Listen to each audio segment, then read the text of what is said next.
피터 브루헐. 피터 브루헐은 네덜란드와 플랑드르 르네상스 회화의 가장 중요한 예술가이며 화가이자 유명한 판화 제작자입니다. 풍경과 농민 장면, 두 가지 주제의 유형이 그의 그림의 중심을 이루었습니다. 그는 종교가 회화의 자연스러운 주제가 아니었을 때 성장한 1세대 예술가 중 한 명으로서 주제의 혁신적인 선택에서 네덜란드 황금시대 회화와 후기 회화 전반에 대해 조형적인 영향을 미쳤습니다. 그는 또한 네덜란드 예술의 또 다른 주류인 초상화도 그리지 않았습니다. 브루헐의 초기 훈련, 궁정화가 반 알스트의 제자가 되어 수련을 시작하다. 그는 북부 르네상스의 가장 위대한 예술가 중 한 명으로 여겨지지만 피터 브루헐의 어린 시절에 대한 정보는 거의 없습니다. 전해지는 이야기는 그가 1525년에서 1530년 사이에 네덜란드 브레다 또는 브르겔이라고 불리는 브레다 근처의 마을의 농부 가족에서 태어났다고 전해지지만 정확하지는 않습니다. 브루헐의 초기 예술 훈련은 플랑드르 예술가 피터 구케 반 알스트와의 견습으로 구성되었습니다.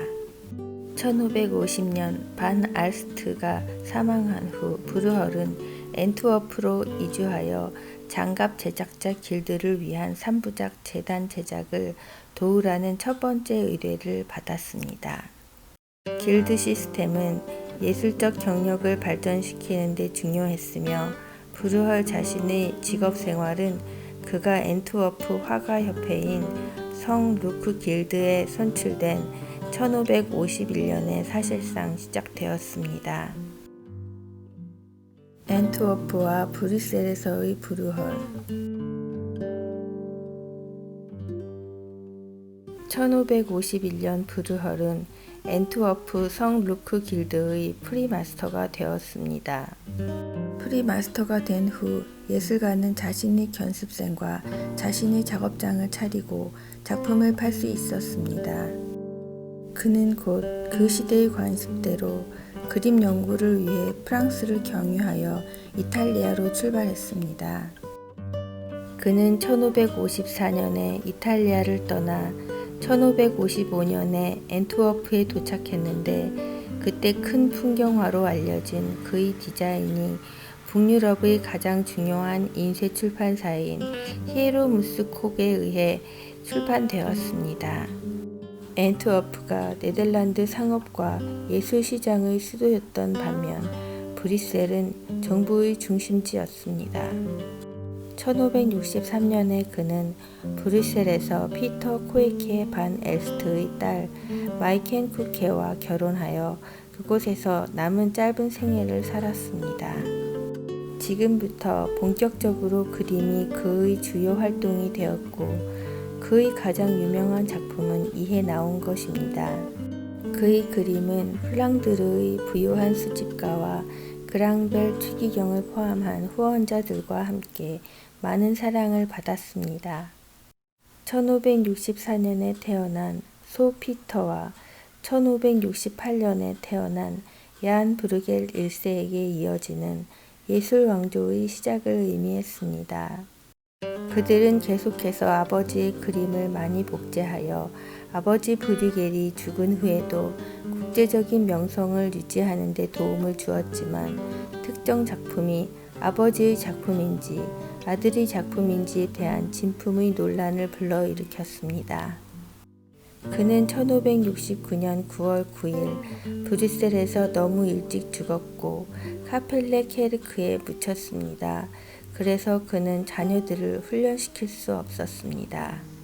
그의 경력 말년에는 많은 풍경화 외에도 브루헐은 종교적 이야기와 일상생활의 장면을 묘사한 다양한 작품을 만들었습니다. 후자는 특정 작품이 의도한 메시지를 둘러싸고 수세기에 걸쳐 예술사적 논쟁을 불러일으키면서 더욱 중요하고 지속적으로 영향력 있는 것으로 입증되었습니다. 동시대 작가인 반 벤더를 포함하여 브루허의 초기 작가 중 일부는 농노 계급의 음탕한 행동에 대한 유머러스한 설명을 그린 그의 그림을 액면 그대로 받아들였습니다. 그러나 보다 최근의 해석은 축화 표현을 통해 그 계급을 좋은 시선으로 바라보는 브루허의 시도를 강조했습니다. 미술사학자인 로즈마리와 라이너 하겐이 말했듯이 그가 그러한 것을 묘사할 가치가 있다고 생각해야 한다는 사실은 그를 거의 모든 동시대 사람들과 구별시키고 있습니다. 윌리엄 델 루소는 브루허의 시골 생활에 대한 생생하고 활기 넘치는 묘사는 점점 커지는 네덜란드의 국가 정체성의 일부를 형성하는 것으로 볼 수 있습니다. 라고 썼습니다. 브루헬이 정치적으로 어려운 시기에 살았다는 사실은 더 많은 그의 작품의 해석에 대한 추측을 하게 했습니다. 1500년대 중반 네덜란드는 벨기에, 룩셈부르크와 함께 합스부르크 왕조의 지배를 받는 일련의 지역으로 구성되어 있었습니다. 1556년에 영토 소유권이 스페인 필리프 2세에게 넘어갔습니다. 그는 더욱 엄격한 카톨릭 통치를 시도했고 알바 공작을 보내 프로테스탄트 반란을 진압하기 위해 브뤼셀에서 잔혹한 군사작전을 지휘했습니다. 미술사학자인 로즈마리와 라이너 하겐에 따르면 브루헐은 그의 작품 대부분이 종교적 초점을 맞추고 있음에도 불구하고 카톨릭 성인과 순교자의 도상학을 일관되게 피한 것은 철학과 피에 굶주린 전쟁에 대한 코드화된 겁으로 볼 수 있습니다.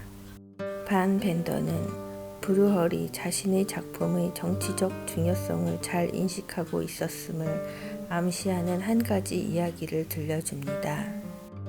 브루헐의 전기 작가는 브루헐이 죽기 얼마 전 그의 아내에게 그 작품의 내용이 그녀를 위험에 빠뜨릴 수 있다고 믿고 특정 작품을 불태워 달라고 요청했다고 말했습니다. 80년 전쟁. 브루헐은 서유럽의 광범위한 변화의 시기에 태어났습니다. 르네상스의 인본주의적 이상은 예술가와 학자들에게 영향을 미쳤습니다. 이탈리아는 미켈란젤로와 레오나르도 다빈치와 같은 예술가들이 그들의 걸작을 그렸던 예술과 문화의 전성기 르네상스가 끝나가고 있었습니다. 브루헐이 태어나기 약 8년 전인 1517년에 마틴 루터는 95개 조항을 작성하고 이후 독일에서 종교개혁을 시작했습니다. 종교개혁은 저지대 국가 벨기에, 네덜란드, 룩셈부르크에도 성상 파괴와 예술의 광범위한 파괴를 동반했습니다. 카톨릭 교회는 개신교와 그 우상 파괴를 교회에 대한 위협으로 여겼습니다.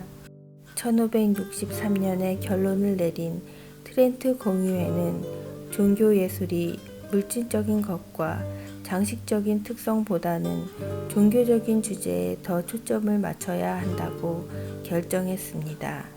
이러한 환경 속에서 브루헐의 화가로서의 경력은 정점에 도달했습니다.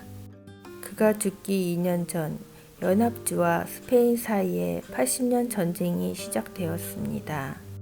브루헐은 독립을 볼 때까지 살지 못했지만 7개 지방이 독립하여 네덜란드 공화국을 형성한 반면 나머지 10개 지방은 전쟁이 끝날 때까지 합스부르크가의 지배를 받았습니다.